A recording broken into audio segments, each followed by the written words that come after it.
دماغ کا پرسکون ہونا خاص کر آج کے جدید دور میں بہت ضروری ہے۔ آپ دیکھتے ہیں کہ دن میں بے شمار خیالات ذہن میں آتے ہیں، کچھ گزر جاتے ہیں اور کچھ دماغ میں ہی رہ جاتے ہیں۔ اور سچ بتاؤں تو عقل اور شعور کا تعین بھی یہیں سے ہوتا ہے کہ کن چیزوں کو آپ نے اہم سمجھا اور کون سی غیر اہم تھیں، کن چیزوں کو آپ نے ترجیح دی اور ساتھ اس پر عمل بھی کیا۔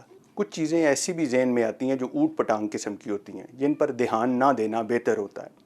اب ایسا بھی نہیں ہے کہ جو بھیجے میں آ رہا ہے وہ سب صحیح ہے۔ اچھا، مزے کی بات کہ سمجھدار بندے میں بھی اس قسم کے خیالات آ سکتے ہیں جو منفی اور عجیب و غریب قسم کے ہو سکتے ہیں، کیونکہ دماغ خیالات کی اماجگاہ بھی ہے اور گزرگاہ بھی۔ سوشل میڈیا کی ایک یلغار ہم دیکھتے ہیں۔ تقریباً ہر بندے کے پاس موبائل نظر آتا ہے۔ ہر آدمی کو پتہ ہے کہ اب یہ صرف کال اور میسیج کے لیے نہیں، بلکہ بہت سارے فنکشنز ہیں اس میں: گھڑی، ٹارچ، نیٹ، کیمرہ اور بہت کچھ اس ایک ڈیوائس میں موجود ہے۔ دراصل اس کا استعمال بہت فائدہ دے سکتا ہے اگر اس کا یوز سمجھ کے ساتھ کیا جائے۔ میرا یہ ماننا ہے کہ موبائل یا کمپیوٹر کو استعمال کرنے سے پہلے جس پر نیٹ چل رہا ہو، ایک پرچی پر وہ کام لکھ لیے جائیں، کیونکہ ہوتا یہ ہے کہ اسے استعمال کرتے ہی مائنڈ ڈسٹریکٹ ہو جاتا ہے۔ جو کرنا ہے آدمی نے وہ کر ہی نہیں پاتا، اور جب وہ کام کرنے کا وقت آتا ہے تو وقت کافی گزر چکا ہوتا ہے۔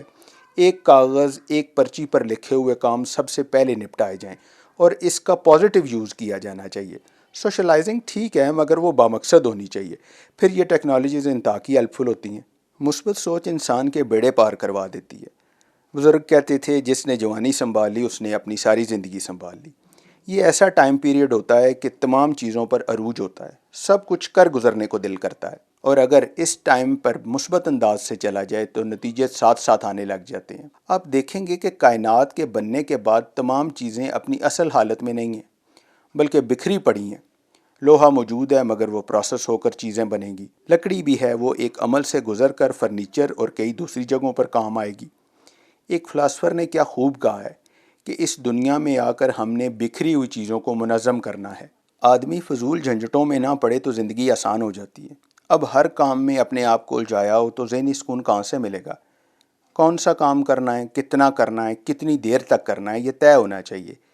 ایسا انسان مار نہیں کھاتا، اسے پہلے ہی پتہ ہے، اور وہ جلد اس کام سے نکل کر ذہنی طور پر پرسکون ہو جائے گا۔ ذہنی تھکاوٹ اور جسمانی تھکاوٹ میں فرق ہوتا ہے۔ روزانہ جسمانی مشقت کرنے والا انسان کام کر کے بھی نہیں تھکتا، مگر ذہنی مشقت کرنے والا انسان جو سوچے جا رہا ہے 1 گھنٹے میں تھک جاتا ہے، اور اس کے ساتھ اس کا پورا وجود بھی درد کرتا ہے۔ یہی وجہ ہے کہ نان سٹاپ سوچ وچار بندے کا ذہنی سکون ختم کر دیتی ہے۔ اسی لیے کہتے ہیں اوور تھنکنگ نقصان دہ ہے۔ وہ خواہش جس پر کام نہ کیا جائے اور صرف سوچا جائے، سٹیپس ہی نہ لیے جائیں اور عمل نہ کیا جائے، وہ بھی ذہنی انتشار پیدا کرتی ہے۔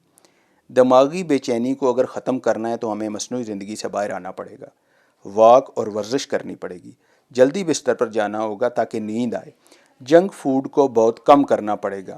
اور نئی تحقیق نے تو یہ ثابت کر دیا کہ چھوٹے بچوں کے لیے فاسٹ فوڈز انتہائی نقصان دہ ہیں۔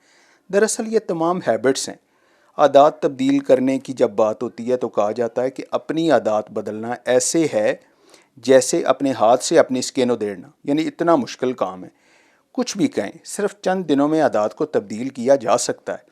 ایسی ٹیکنیکس اور پریکٹسز ہیں جنہیں اپنا کر صحت مندانہ طرز پر زندگی گزاری جا سکتی ہے، پھر نتیجہ آپ کے سامنے ہوگا۔